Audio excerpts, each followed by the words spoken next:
ನಮಸ್ತೆ ವೀಕ್ಷಕರೇ, ನಾನು ನಿಮ್ಮ ಪ್ರೀತಿಯ ಪೃಥ್ವಿರಾಜ್. ಹಿಂದಿನ ವಿಡಿಯೋದಲ್ಲಿ ನಾನು ನಿಮಗೆ ಸದಾ ಎನ್ನ ಹೃದಯದಲ್ಲಿ ಹೇಗೆ ಹಾಡಬೇಕೆಂದು ಹೇಳಿಕೊಟ್ಟಿದ್ದೆ. ಇವತ್ತಿನ ಈ ವಿಡಿಯೋದಲ್ಲಿ ನಾನು ನಿಮಗೆ ಭೂಪಾಲಿ ರಾಗದ ವಾಚನ ಗುರುವಿಗೆ ತನ್ನುವನ್ನು ಹೇಗೆ ಹಾಡಬೇಕೆಂದು ಹೇಳಿಕೊಡುತ್ತೇನೆ. ಇನ್ನೂ ಯಾರು ರಾಗ ಮಾಲಿಕೆ ಚಾನಲ್ಗೆ ಸಬ್ಸ್ಕ್ರೈಬ್ ಆಗಿಲ್ಲೋ ಸಬ್ಸ್ಕ್ರೈಬ್ ಆಗಿ, ಹಾಗೆ ಬೆಲ್ ಐಕಾನನ್ನು ಕ್ಲಿಕ್ ಮಾಡಿ. ನಾನು ವಿಡಿಯೋ ಹಾಕಿದ ತಕ್ಷಣ ನಿಮಗೆ ನೋಟಿಫಿಕೇಷನ್ ಬರುತ್ತೆ. ನಾನು ಒಂದ್ಸಲಿ ಹಾಡ್ತೀನಿ, ಒಂದ್ಸಲಿ ಬಾರಿಸ್ತೀನಿ.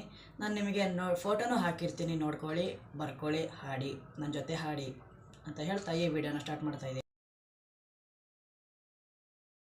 ಈ ಹಾಡಿನ ರಾಗ ಬಂದು ಭೋಪಾಲಿ, ತಾಳ ದೀಪ್ ಚಂದ್. ನಿಮ್ಮ ಹತ್ರ ತಬಲಾ ಮಷಿನ್ ಇದ್ದರೆ 200 ಇಟ್ಕೊಳ್ಳಿ. ನಾನಿಲ್ಲಿ 200 ಇಟ್ಕೊಂಡಿದ್ದೀನಿ.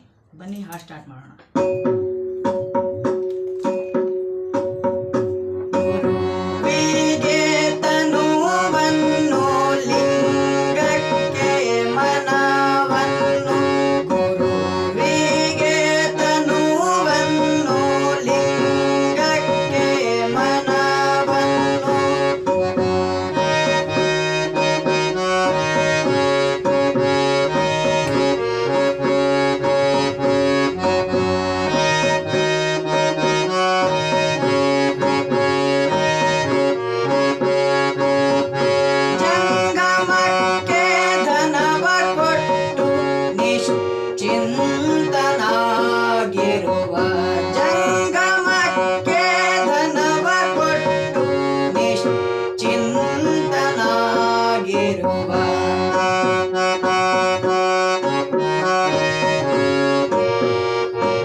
ಇವತ್ತಿನ ಈ ವಿಡಿಯೋದಲ್ಲಿ ನಾನು ನಿಮಗೆ ಭೂಪಾಲಿ ರಾಗದ ವಚನ ಗುರುವಿಗೆ ತನ್ನುವನ್ನು ಲಿಂಗಕ್ಕೆ ಮನವನ್ನು ತಾಳದ ಜೊತೆ ಹೇಗೆ ಹಾಡಬೇಕೆಂದು ಹೇಳಿಕೊಟ್ಟಿದ್ದೇನೆ.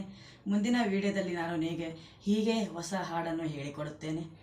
ಇನ್ನೂ ಯಾರು ರಾಗಮಾಲಿಕೆ ಚಾನಲ್ಗೆ ಸಬ್ಸ್ಕ್ರೈಬ್ ಆಗಿಲ್ಲೋ ಸಬ್ಸ್ಕ್ರೈಬ್ ಆಗಿ, ಹಾಗೆ ಬೆಲ್ ಐಕಾನನ್ನು ಕ್ಲಿಕ್ ಮಾಡಿ. ಈ ವಿಡಿಯೋ ನಿಮಗೆ ಇಷ್ಟ ಆದರೆ ಲೈಕ್ ಮಾಡಿ. ನಾನು ವಿಡಿಯೋ ಹಾಕಿದ ತಕ್ಷಣ ನಿಮಗೆ ನೋಟಿಫಿಕೇಶನ್ ಬರುತ್ತೆ ಅಂತ ಹೇಳ್ತಾ ಈ ವಿಡಿಯೋನ ಮುಗಿಸ್ತಾ ಇದ್ದೀನಿ. ಮುಂದಿನ ವಿಡಿಯೋದಲ್ಲಿ ಸಿಗ್ತೀನಿ. ನಮಸ್ತೆ.